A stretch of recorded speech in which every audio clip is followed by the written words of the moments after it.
कामचोर बहू। कांता बहन की दो बहुएं थी, बड़ी कल्पना और छोटी प्रिया। कल्पना का जैसा नाम वैसा ही काम। सारा दिन कल्पनाओं में रहती, ना कोई काम करती ना कोई धाम। अरे कल्पना बहू, जरा अच्छी सी चटनी पीस दे, आज कुछ मजेदार खाने का मन है। पेट में जलन हो जाएगी माँ जी बुढ़ापे में, और वैसे भी मेरा काम करने का वक्त शाम का है, अब प्रिया को ही बोल दो। इतना कहकर कल्पना वहां से चली जाती है।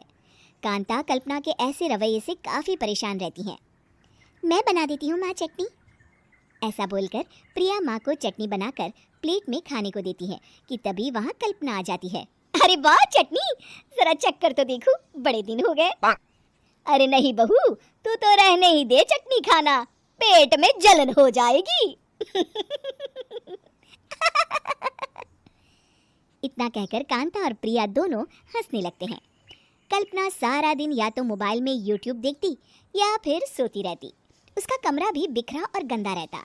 एक दिन कल्पना का पति अशोक उससे कहता है, अरे कल्पना, जानवर भी उस जगह को साफ कर लेता है जहाँ वो बैठता है, तुम तो इंसान हो, कैसे इतने गंदे कमरे में रह लेती हो? देखो सारा सामान यहाँ वहाँ बिखरा पड़ा है। ज्यादा अपनी माँ का बोल ना बोलो। हाँ, कमरा तुम्हारा भी तो है, गंदा लग रहा है तो साफ कर लो। पता नहीं तुम्हारे साथ मैं कैसे जिंदगी बिताऊंगा। इतना कहकर अशोक वहां से चला जाता है। कल्पना बस खाना खाने कमरे से बाहर आती और फिर से कमरे में चली जाती। इससे कांता बहन काफी परेशान रहती। एक दिन प्रिया कांता से कहती है, माँ, मैं सारा दिन काम करके थक जाती हूँ, आप कल्पना दीदी से कहिए ना कि सुबह और शाम का काम बांट ले, मैं तो अब सिर्फ एक वक्त का ही काम करूँगी। हाँ। अरे तू वो भी ना करना, एक बहू तो कामचोर थी ही, दूसरी भी आ गई काम ना करने के बहाने लेकर। तभी वहाँ प्रिया का पति रमेश आ जाता है। माँ, मैं देख रहा हूँ भाभी कोई काम नहीं करती, प्रिया सारा दिन घर और रसोई का काम करती है, अब कुछ करो ना माँ। कांता मन में कुछ सोचती है और कल्पना के पास जाती है। कल्पना फोन पर मेकअप करना देख रही होती है। कल्पना, तुम सारा दिन बस मोबाइल देखती हो, घर का कोई काम भी कर लिया करो। प्रिया सारा दिन काम करके थक जाती है, आज से मैंने फैसला किया है, एक वक्त का काम तुम करोगी, सुबह का खाना तुम बनाओगी और रात का प्रिया। आप लोगों ने काम को हव्वा बना रखा है। अरे पता नहीं थोड़ा सा ज्यादा काम करने में आप लोग घबरा क्यों जाते हैं। और हाँ, बहुत ज्यादा प्रिया की तारीफ मत करिए मेरे सामने, बड़ी बहू तो मैं ही रहूंगी। मैं कुछ नहीं जानती, कल सुबह मुझे वक्त से खाना चाहिए, रसोई में आ जाना, वरना कल से तुझे खाना नहीं मिलेगा। अगली सुबह कल्पना रसोई में नहीं आती है।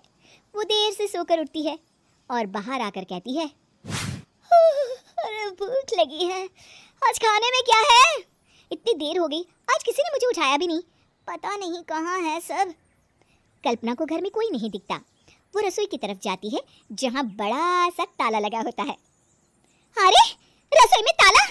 ओ, मैं तो भूल ही गई थी। माँ ने आज से सुबह का खाना मुझे बनाने को कहा था। हे भगवान, इतने लोगों का खाना बनाना क्या आसान है? तभी घर के सारे सदस्य बाहर से वापस आते हैं। वाह माँ जी, मजा आ गया छोले भटूरे खाकर। मेरे मुंह में तो अभी भी स्वाद आ रहा है। अरे कल्पना, तेरे भरोसे रहते तो हम तो भूखे ही रह जाते। कल्पना को बहुत गुस्सा आ जाता है। अब बहुत हो गया, आज से मैं अपनी रसोई अलग कर रही हूँ, मैं अपना खाना खुद बना लिया करूंगी। कल्पना अपनी रसोई अलग कर लेती है, पर आए दिन उसका देर से उठना और काम न करने की आदत से वो भूखी ही रह जाती थी। उसी के सामने घर के लोग अच्छे अच्छे पकवान खाते और कामचोर कल्पना को जैसे तैसे ही खाना बनाकर खाना पड़ता। पर एक दिन तो हद ही हो गई। माँ, दीदी आज सुबह से कमरे से बाहर नहीं निकली, हमें जाकर देखना चाहिए। सो रही होगी कामचोर कहीं की, पर तुम कहती हो तो चलो देख लेते हैं उसे। कल्पना कमरे में पेट पकड़कर बैठी होती है। हाय मेरा दर्द, पेट दर्द के मारे मर रही हूँ मैं।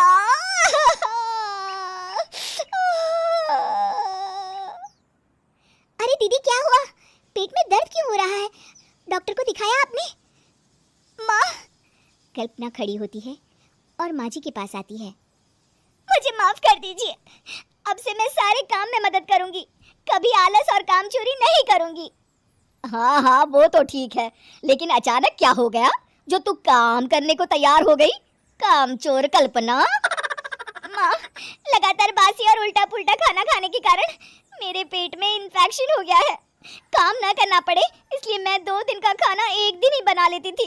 बासी और खराब खाना खाने के कारण लेने के देने पड़ गए। पेट में दर्द हो रहा है। चलो अच्छा हुआ, देर आए दुरुस्त आए।